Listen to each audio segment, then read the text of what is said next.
Este programa é uma produção independente, de responsabilidade de seus idealizadores.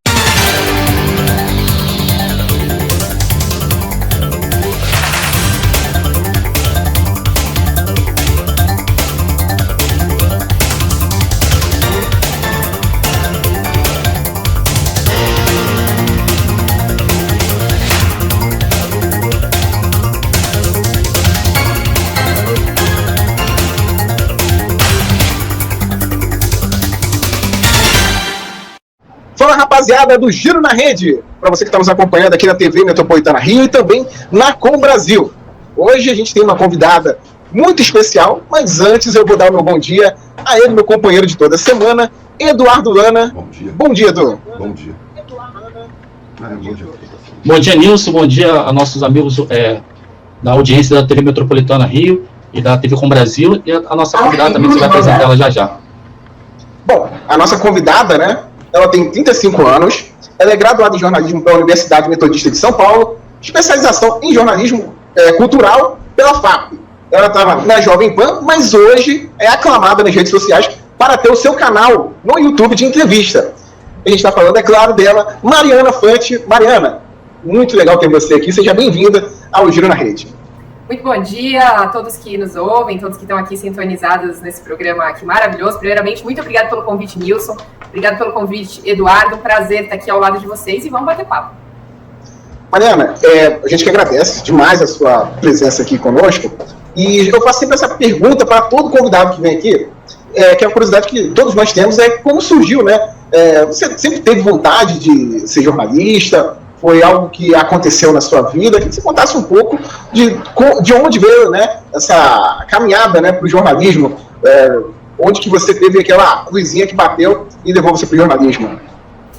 Bom, Nilson, na verdade comigo eu acho que foi como com a maior parte das pessoas, né? Eu tinha ali 16 para 17 anos, precisava decidir, né, o que ia fazer da vida, já estava concluindo o colégio, precisava prestar uma faculdade, e aí na minha época tinha o chamado Guia do Estudante. Eu não sei se isso existe ainda, ou se é usado. Eu acredito que exista, talvez, mas não sei se é usado. Então, a gente pegava esse Guia do Estudante e tinha testes, e tinha todas as profissões, você lia, né, o que fazia cada profissão, onde você podia trabalhar, quais eram as atribuições, qual era o perfil que mais se encaixava em cada profissão, para mais ou menos te dar uma base, né? Hoje a molecada faz esses testes psicológicos, né, para ver teste de aptidão, etc., né, para ver com psicólogos e tal, ver qual área mais afim. Mas comigo foi assim, foi pelo Guia do Estudante, e aí quando eu bati o olhinho lá no jornalismo, falei, não, é isso aí que eu quero. Ana, essa pergunta.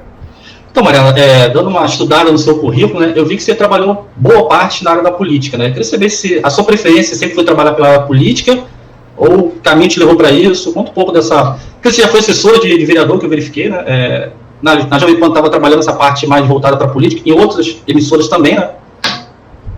É verdade. Na verdade, eu trabalho com política já há muitos anos, né? Não com política, mas sempre ligada com jornalismo, ligado à política há muitos anos. Me formei em 2007, então, quer dizer, já estou formada aí há bastante tempo.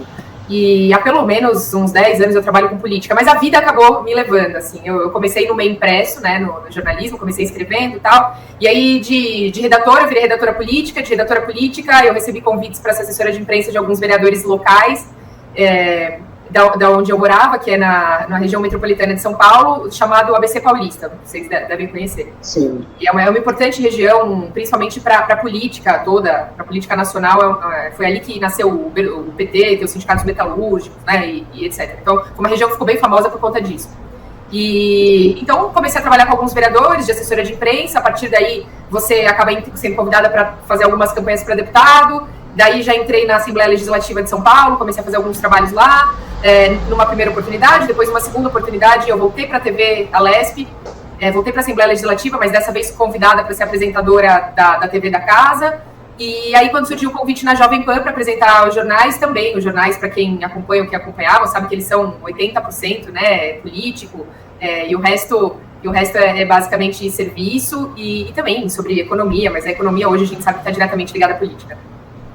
Mariana, voltando um pouco a essa questão de trabalhar como assessora, imagino que assim, seja bem complicado, né? Porque você tem que ir ali, o vereador, geralmente é aquele cara que tem uma convivência mais naquele regional ali do município, e muitas das vezes são pessoas difíceis, né? Pessoas que às vezes tentam direcionar, né, o trabalho um pouco mais, né, do seu perfil, né, daquilo que vai falar, e seu trabalho ali também era um pouco também dar uma direção a essas pessoas, né? E a assessoria talvez seja o primeiro trabalho do jornalista, né, que você tenha mais oportunidade de trabalhar, com assessoria. Queria que você pudesse falar um pouco como é que foi, um pouco mais a fundo, essa experiência, né, e contasse um pouco de como é que tentar convencer, muitas das vezes, aquele figurão, né, local, de que, de repente, tem uma fala um pouco mais mansa, um pouco mais, né, tranquila, né, seja o melhor caminho para ele ali e para a imagem também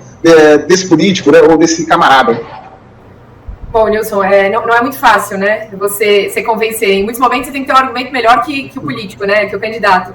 E para você ter uma lábia, digamos assim, né, mais hábil do que esses políticos, não é muito fácil, uma tarefa árdua, né, por muitas vezes. E aí é necessário que você vá com jeito, vá aos poucos, né, vá mostrando, você não pode já chegar querendo mudar tudo, até porque você tem que respeitar o que esse político te fala, porque ele está ali por um motivo. Alguma coisa ele fez que deu certo, porque as pessoas depositaram aquele voto nele e ele está ali ocupando aquela cadeira, seja de vereador, seja de deputado, seja de prefeito, né? Então, ele conhece um pouco também, muitas vezes eles conhecem muito, né? Então, eu acho que, assim, num primeiro momento, é sempre melhor você ouvir mais do que você falar, né? Porque você consegue aprender muito e trazer muito dessas experiências deles, inclusive. Porque você consegue realmente só entender ao ponto de você começar a querer mudar aquela personalidade, né, ou aquela persona daquele político, a partir do momento que você vai pra rua com ele, que você vai pra rua, que você vai pro bairro com ele, que você conversa com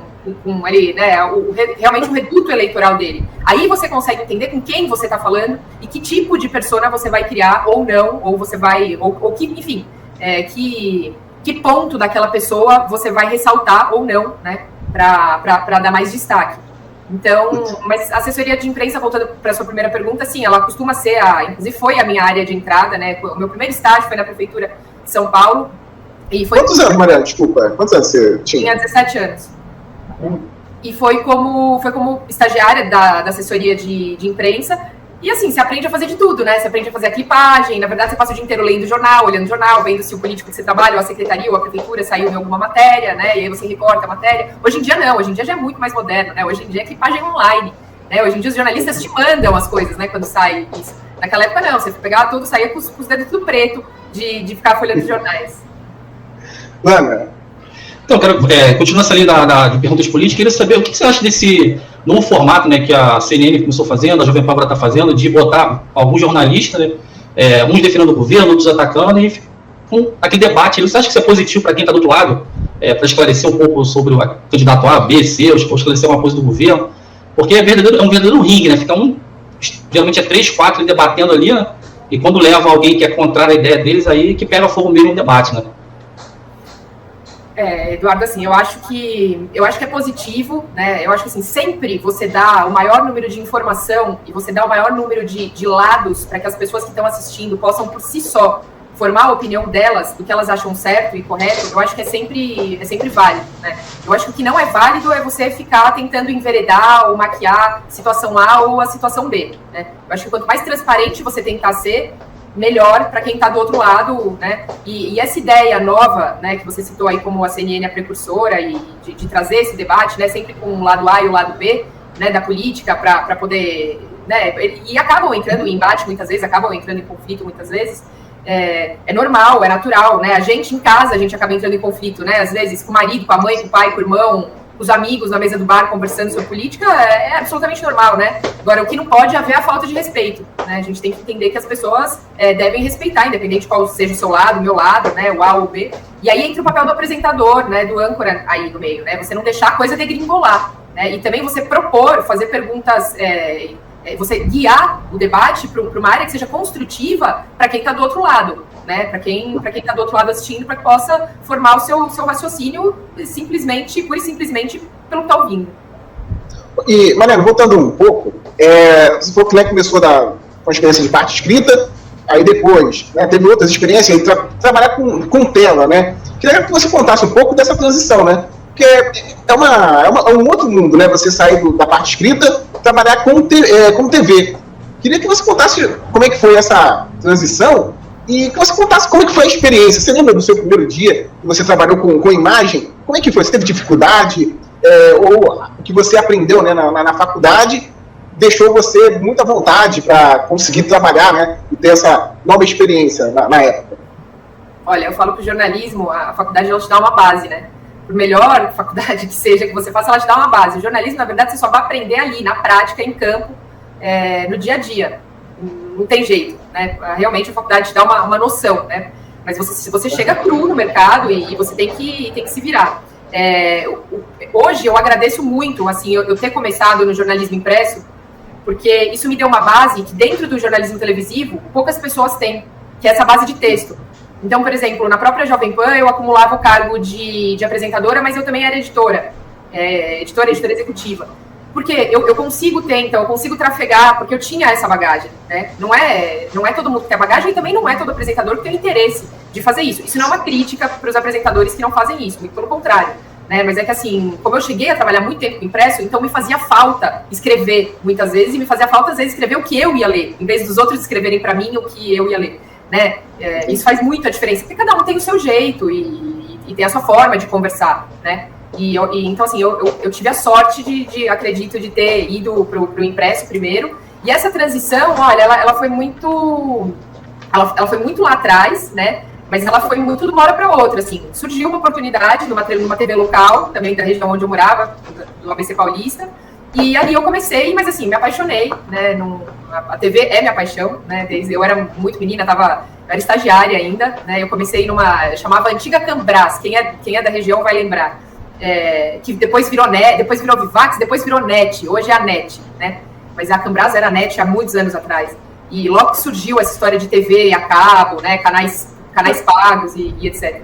E era muito legal. E eu comecei no impresso porque na época que eu fazia faculdade ainda tinha muito essa cultura da revista. A revista estava muito em alta, né? Tinha umas revistas assim maravilhosas, umas que eu adorava, que eu sonhava em trabalhar. Tinha uma muito legal, inclusive, que chamava Trip, que eu achava o máximo, assim. Eu não sei se vocês conhecem a Trip. Lembro. Era do Grupo Abril, não é isso? Era uma revista, assim, extremamente moderna para a época, né? Mas foi a partir dali, eu já estava formada que o impresso começou a entrar naquela decrescente dele, né? Dos grandes grupos começarem a fechar, de já não dar mais dinheiro, a internet já chegou, né? E aí essa coisa foi migrando toda e a gente teve que migrar junto, não teve jeito. Mariana, como é que você vê, você citou aí que a parte escrita caiu muito, né, nos últimos anos, né? Você até citei o Grupo Abril aqui, que você citou uma das revistas, mas tinha várias revistas, né? E como é que você vê essa crescente, esses canais no YouTube, né, que estão crescendo muito, né, de jornalistas, né? Muitos jornalistas saíram às vezes, demissão, às vezes mesmo saiu para tentar uma carreira solo, e está crescendo muito os canais de jornalistas no YouTube, né? Queria que você... qual a sua visão quanto a isso? Porque, lado, é até bom, né, que é uma mídia alternativa, né? Só que muitas das vezes, quando o jornalista passa uma informação, uma fake news, ou até uma informação errada, ninguém tem como reclamar, né? Reclamar que eu digo assim, vou mandar um e-mail para reclamar na Jovem Pan, na Globo, não tem como reclamar porque o cara mesmo que rodou do canal, né, teria que ser uma reclamação diretamente a ele, né? Como é que você vê esse crescimento cada vez maior desses canais? Eu acho que faz parte. Eu vou começar pelo final, né, na verdade. Eu acho que essa questão de quando o jornalista, ou não, né, ou o produtor de conteúdo audiovisual, ele resolve abrir um canal próprio, e ele consegue um número expressivo de pessoas que se interessam pelo assunto que ele vai falar, que ele se propõe a falar ali, e ele não tem o mínimo de cuidado de prestar atenção em apurar o que ele vai falar antes, para ver se é verdade ou não, ou muitas vezes até usar esse canal para disseminar coisas que não procedem, é uma desinformação. E isso, infelizmente, Eduardo, eu acho que assim, só se volta contra ele. Porque quando essas pessoas que seguem ele descobrem que vazou uma fake news, que ele vazou uma fake news, que essa pessoa, que esse canal vazou uma fake news, da mesma forma que as pessoas chegam até ele, e se você tem um trabalho legal e um conteúdo legal, as pessoas chegam mesmo, as pessoas vão embora também. Se o seu conteúdo não for legal, se o seu conteúdo for agressivo, se você for desrespeitoso com as pessoas, se você for desrespeitoso com os seus convidados, e também se você começar a propagar fake news, né? Hoje em dia não tem mais bobo, né? É difícil enrolar as pessoas, né? A pessoa até cai na fake news ali por meia hora quando ela recebe no grupo. Mas quando ela dá a segunda busca na internet ali, ela já descobre o que é verdade e o que é mentira. E só quem vai sair perdendo é a própria pessoa, é o próprio criador da fake news. Né? Então, eu acho que eu vejo dessa forma, assim, essa questão, acho que é muito legal, é muito válido, é democrático. A internet ela veio com esse propósito, democratizar, né? A gente está aqui mesmo hoje graças a isso, né? Graças a um sistema de internet. Eu estou aqui em São Paulo, vocês estão no Rio, a gente está todo mundo junto aqui ao vivo para o pessoal no Rio de Janeiro, numa série de lugares, de regiões do Rio.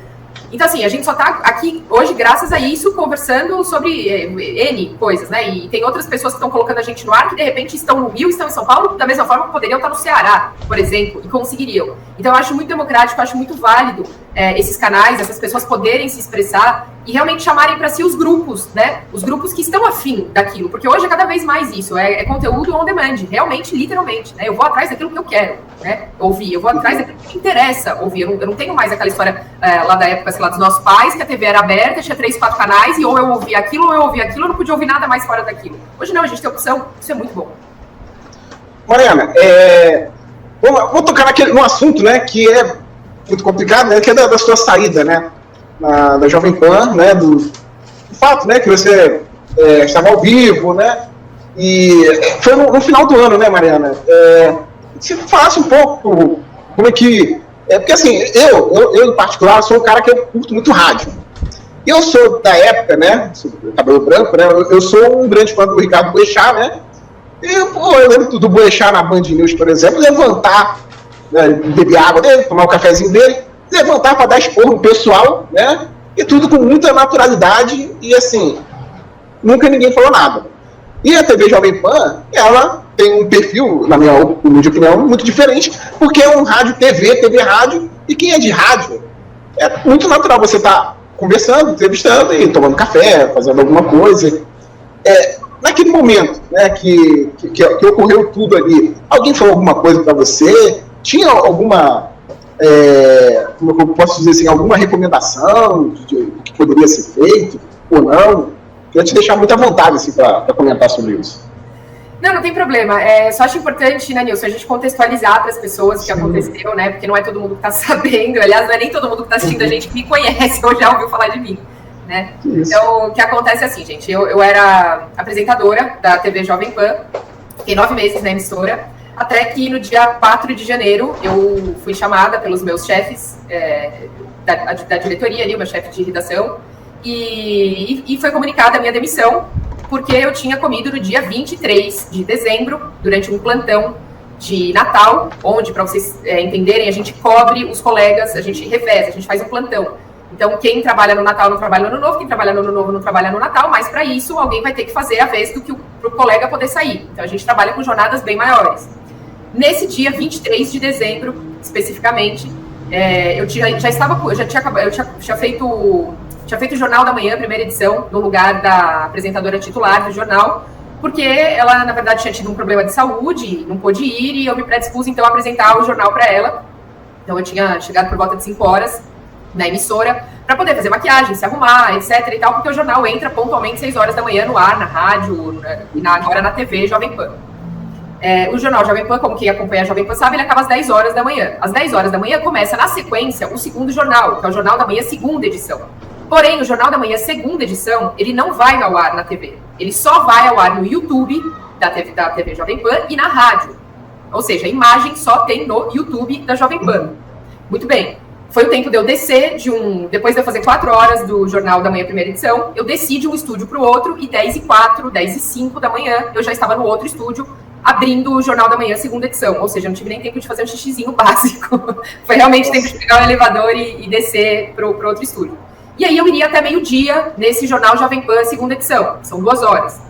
Também no plantão de Natal. Só que acontece que esse jornal, o Jovem Pan segunda edição, ele não é gravado no estúdio adaptado para TV, no estúdio feito para TV. Ele ainda é feito no estúdio de rádio. Como ele vai para o YouTube, então, claro, nós temos câmeras, mas é como se fosse, então, logo que começou, lembra a Jovem Pan, que começou a TV na TV e tal? A própria Band News, que ela está falando, de deixar... Coisa. Então, a gente fica dentro de um estúdio de rádio, né? Lá, daqueles estúdios do começo, da rádio, dos estúdios onde são narrados os jogos, tem os programas esportivos da rádio, Jovem Pan, etc. E ali a gente faz o Jornal da Manhã, segunda edição. Bom, eu estava sem retorno de vídeo, porque um dos aparelhos de televisão que servia como retorno de vídeo, ele não estava configurado como retorno de vídeo naquele dia especificamente. E, normalmente, nós, no estúdio de TV, a gente também usa um ponto eletrônico, que a gente conversa com o pessoal do Switcher, que dá as informações pra gente. Olha, quando acabar essa entrevista, você vai chamar tal coisa. Depois que chamar tal coisa, você vai chamar tal link, tal repórter, etc. Eu também estava sem o ponto eletrônico. Para eu conseguir fazer o jornal e mais ou menos ter uma orientação de que horas eu estava no ar ou não, o que eu fiz? Eu peguei o meu celular, entrei no YouTube, onde todo mundo estava assistindo o Jornal da Manhã, e fiquei me acompanhando, fiz do meu celular o meu retorno de vídeo. Só que eu não me liguei que tinha um delay de 10 a 15 segundos no meu celular. Não caiu a minha ficha. Foi quando eu, olhando no meu celular, eu vi que não era a minha imagem que aparecia no celular, eu vi que era a imagem do comentarista, que estava falando na hora. Só que como eu estava 4 horas, nessa altura, mais de 4 horas já, no ar, ininterruptas, sem comer, eu comecei a me sentir fraca, tive uma crise de hipoglicemia. Eu sempre, acho que como a maior parte das mulheres, eu costumo carregar sempre uma balinha, um chiclete, um chocolate na minha bolsa, né? E aí, nesse dia, eu peguei um tablete de chocolate, porque como eu sabia que eu teria que ir até meio-dia, eu falei, não, eu vou comer um tablete de chocolate para me dar um ganho de energia, porque eu também não podia sair do estúdio, eu não tinha tempo para sair do estúdio, pegar um cafezinho e voltar. Comi o tablete de chocolate, e olhei para trás, que é onde fica o pessoal do Switcher, olhei para trás para perguntar qual era o próximo VT que viria depois daquela entrevista que eu estava fazendo. Por quê? Porque eu estava sem o retorno de áudio. Porque se eu tivesse como ponto eletrônico, eu não precisaria perguntar, porque eles teriam me falado. Só que eu não tinha como ouvir eles, eu não tinha como... Só eles me ouviam, porque eu estava no microfone e eles estavam me ouvindo na cabine. Mas eu não conseguia ouvir eles, eu não conseguia ver sem ser pelo meu celular. Bom, quando eu volto para minha posição e olho no meu celular que tá paradinho aqui embaixo, eu me vejo 10, 15 segundos depois, eu na tela do celular, botando chocolate para dentro. Foi quando eu falei, putz, eu tava no ar. E foi aí que eu me liguei. O YouTube tá com delay. Bom, tudo bem, vida que segue, continuei o jornal, terminei o jornal, disfarcei, né? Enfim, continuei o jornal, fingi que nada tinha acontecido. Não podia levantar dali e falar, né? E levantei dali e terminei o jornal meio-dia e fui reportar para os meus superiores, tanto para o chefe de redação quanto para o diretor de jornalismo. Saí e falei, olha, gente, vocês não sabem que acabou de acontecer uma situação muito chata. Eu falei, eu não sabia que eu estava no ar, eu estava sem retorno de vídeo, eu estava sem ponto eletrônico. Vocês sabem que eu tô vindo desde as 5 horas da manhã aqui num batidão e eu não teve como sair porque eu peguei 2 jornais colados, um no outro. Eu comecei a me sentir fraca pra caramba e para não desmaiar em frente à câmera, eu coloquei um chocolate para dentro para ter um ganho de energia para aguentar até agora. Eu falei, olha, desculpa. Eu falei, é óbvio que se eu soubesse que eu tava no ar, eu não teria feito isso. Só que quando eu olhei no meu celular, eu tava me guiando pelo YouTube. O YouTube tava com delay, eu não me liguei que tava com delay. Eles falaram, não, Mariana, olha, tudo bem. Foram super compreensivos. Falaram, olha, calma, não foi o final do mundo, né? Tá todo mundo, a equipe inteira tá reduzida, tá todo mundo na escala de plantão, inclusive o pessoal da técnica. Porque atrás das câmeras existe uma pessoa chamada diretor de TV, que é a pessoa que coloca no ar ou tira do ar o que vocês veem.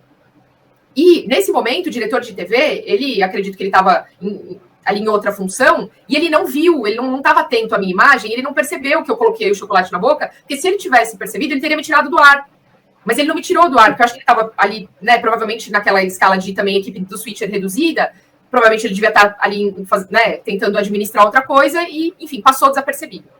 Isso foi dia 23 de dezembro. Eu trabalhei até dia 26, dia 27 de dezembro, se eu não me engano, terminei o meu plantão de Natal, comuniquei meus superiores no dia 23, meus superiores falaram que, olha, tudo bem, não é o final do mundo, a gente sabe que isso acontece, olha a situação que tá, né, enfim, você estava muito tempo no ar, tal. Eu expliquei que foi porque eu não tinha passado bem, eu estava com um ganho energético, bom, tudo bem.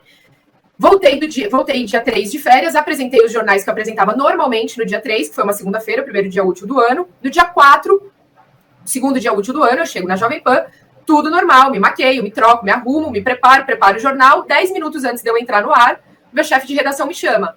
Mariana, a gente pode conversar? Pode. Me chamou, eu entrei numa sala e ele estava acompanhado de um rapaz do RH. E aí ele falou assim, olha, Mariana, eu só vim te comunicar que... Lembra o incidente com o chocolate? Eu falei, lembro. Ele falou, olha, você foi demitida, está sendo demitida por esse motivo. Nessas alturas, o que você faz? Eu falei, bom, tudo bem. Eu falei, muito obrigada. Eu falei, desculpa. Eu falei, vocês sabem que não foi um ato deliberado. Não foi porque eu sou uma louca que come chocolate no ar, uma compulsiva. Foi porque, realmente, primeiro, eu não sabia que eu estava no ar. Se eu soubesse que eu estava no ar, eu jamais teria feito aquilo. E outra, existe uma determinação, sim, de que não pode comer dentro do estúdio. Só que eu só comi o chocolate porque, realmente, ou eu comia o chocolate ou eu caía ali em cima do computador. Porque eu não comia nada fazia muito tempo. E eu ainda tinha mais 2 horas para continuar no ar. Não tinha ninguém para eu pedir para vir no meu lugar ou para sair para ir no banheiro.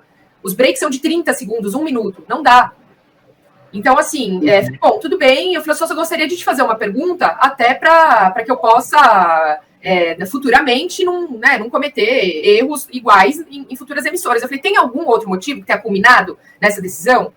Teve, não sei, às vezes alguma questão técnica, alguma coisa que você já fez que não falaram para você, mas estava lá anotadinho, né? Enfim, sei lá, fez algum comentário inapropriado no ar, ou não sei, cometeu algum erro. Ele falou, não tem absolutamente nada para falar sobre a sua desenvoltura aqui nesses 9 meses na Jovem Pan. Realmente foi o caso do chocolate. Você, inclusive, é uma pessoa muito prestativa, então, uma profissional prestativa aqui, não tem o que falar. Falei, bom, tá bom, obrigada, eu vou pegar minha bolsa, vou embora. Peguei minha bolsa e fui embora. Falei, vou sair a francesa, né? Ninguém gosta de ser demitido, né? Puta vergonhoso você ser demitido, né? Mesmo você sabendo que você não tem culpa, você fica com vergonha. Você fala, puta, quem quer, né? E não é legal ser demitido. Ninguém quer, né, ser demitido. E aí, no dia seguinte, foi quando no dia seguinte, e durante aquela semana, começou a estourar, então, na rede social, que eu tinha sido demitida. Primeiramente, saiu a notícia de que eu tinha sido demitida por um ataque do Tutinha, que é o dono da Jovem Pan, e que ele chegou, né, na redação, e que ele falou que a primeira pessoa que ele viu na frente dele ele ia demitir, que a primeira pessoa fui eu, e ele demitiu. Assim, eu não sei até hoje se isso aconteceu ou não, porque eu não vi o Tutinha aquele dia na emissora. Ele poderia até estar, e ele realmente pode até ter feito tudo isso, mas eu não vi nada disso. Inclusive, eu não vi o Tutinha aquele dia na emissora. E depois saiu uma segunda versão que teria sido por conta da história do chocolate, que eu comi o chocolate, e etc. Aí esse vídeo do chocolate viralizou, virou meme, etc. E aí alguma série de jornais e sites começaram a postar. E assim, eu tenho que falar que assim, eu sou muito grata a 2 deles que me deram esse espaço. Me perdoe se algum outro deu o espaço também, mas eu não vi. Eu tô falando desses 2 porque foram os únicos 2 que chegaram até mim, conversaram comigo e falaram, olha, Mariana, você tem interesse em dar uma entrevista pra gente e falar o que aconteceu, falar a sua versão? Porque todo mundo, a internet inteira saiu bombardeando, postando, e ninguém falou, assim, tanto que assim, saíram 2, 3 versões da história. E aí, então assim, então eu agradeço muito a esses profissionais desses 2 portais que vieram e conversaram comigo e me deram espaço, me enviaram as perguntas. Da forma que eu respondi as perguntas, eles publicaram na íntegra, eles não mudaram, não deterioraram, não mudaram o contexto, não tiraram de sentido. Foram realmente pessoas muito sérias. E também queria o espaço, desculpa, gente, mas eu preciso agradecer assim, o que eu recebi de mensagens de pessoas. Assim, Mariana, eu não conhecia o seu trabalho, eu não te conhecia, mas eu cheguei até a notícia, fui buscar o seu trabalho e eu tô passada, isso não era motivo. Ou, Mariana, eu te acompanhava na Jovem Pan, eu tô passado, eu não acredito, isso não era motivo para demissão. Então, assim, eu só tenho a agradecer todas as pessoas, sabe? As pessoas que todas, foram muitas mensagens, e eu só posso agradecer, porque, assim, o que te dá muita força nessa hora, assim, de você saber que você talvez não fez, sabe, de você se sentir menos pior com toda a situação, porque assim, além de você ser demitida, de repente você viraliza, entendeu? Com um meme, não é que você viraliza com uma coisa legal, você viraliza com um meme, e as pessoas falando que você comeu chocolate, falando, nossa, mas essa menina comeu chocolate no ar, mas gente, eu não sabia que eu estava no ar, senão eu não teria comido chocolate, eu não sou louca, né, assim, aí você tem vontade de chegar e gritar isso para as pessoas, né, gente, eu não sou louca, mas não dá, porque aquilo vira uma bola de neve, né, e aí, mas a internet é assim, então eu só posso agradecer as pessoas que foram carinhosas comigo.